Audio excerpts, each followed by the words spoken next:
श्रीराम समर्थ. श्रोते हो, आपण ऐकत आहात श्री गोंदवलेकर महाराज यांचे प्रवचन. निष्ठेचा परिणाम फार आहे. भगवंतावर पूर्ण निष्ठा ठेवून प्रपंचात आपले कर्तव्य केले तर आम्हाला केव्हाही दुःख करण्याची वेळ येणार नाही. आमच्याकडे आठवड्याचा बाजार असतो. एक नवरा बायको असे बाजाराला गेले होते. संध्याकाळ झाली. त्यांचे घर फार लांब होते. ती दोघे आपसात बोलत होती की आता उशीर झाला आहे, रात्रीचे जाणे नको, तेव्हा आज इथेच राहू आणि सकाळी जाऊ. त्यांचे बोलणे दोन लबाड माणसांनी ऐकले. ते त्यांना म्हणाले, तुम्ही का घाबरता? आम्ही बरोबर आहोत ना. आम्हाला तुमच्या पुढच्या गावाला जायचे आहे. आम्ही रामासाक्ष सांगतो आहोत. तेव्हा आपण जाऊया. या नवरा बायकोला ती माणसे वाईट आहेत असे वाटले नाही. पुढे एका दरीत गेल्यावर त्या लोकांनी त्या बाईच्या नवऱ्याला झाडाला बांधले आणि त्या बाईच्या अंगावरचे दागिने काढून घेतले. पुढे त्या बाईच्या पदराला हात लावताच ती बाई रामाचा धावा करून म्हणाली, रामा, मी या लोकांच्या विश्वासावर आले नाही.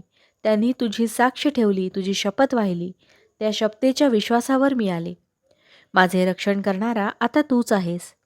एवढ्यात बंदुकीचे आवाज झाले आणि दोन शिपाई तिथे धावत आले. तेव्हा चोर पळून गेले आणि त्या शिपायांनी त्यांना मुक्त केले. त्यांचे दागिने आणि सामान त्यांना दिले आणि त्यांना घरी पोहोचवले. घरी गेल्यावर ती बाई म्हणाली, तसे जाऊ नका, थोडे गूळ पाणी घेऊन जा. ते म्हणाले, नको, आम्हाला फार कामे आहेत. ती म्हणाली, थांबा जरा, मी आत्ता आणतेच. म्हणून ती आत वळली. तेवढ्यात ते गुप्त झाले.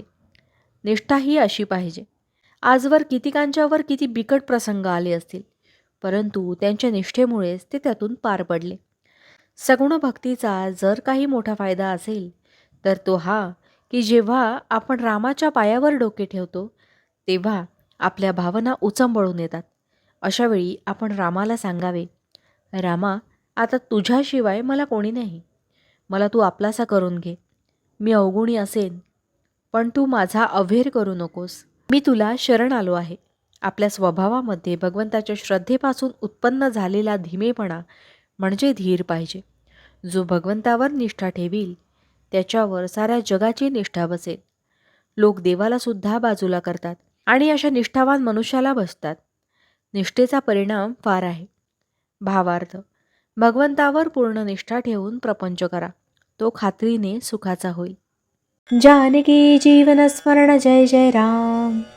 महारुद्र हनुमान की जय.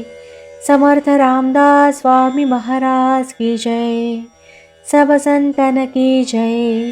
श्री अनंत कोटि ब्रह्मांड नायक राजाधिराज सच्चिदानंद सद्गुरु श्री ब्रह्म चैतन्य महाराज की जय. जय जय रघुवीर समर्थ. आता आपण 13 वेळा नामस्मरण करूया. श्रीराम जय राम जय जय राम. श्रीराम जय राम जय जय राम. श्रीराम जय राम जय जय राम. श्रीराम जय राम जय जय राम. श्रीराम जय राम जय जय राम. श्रीराम जय राम जय जय राम. श्रीराम जय राम जय जय राम. श्रीराम जय राम जय जय राम. श्रीराम जय राम जय जय राम. श्रीराम जय राम जय जय राम. श्रीराम जय राम जय जय राम. श्रीराम जय राम जय जय राम. श्रीराम जय राम जय जय राम. जय श्रीराम.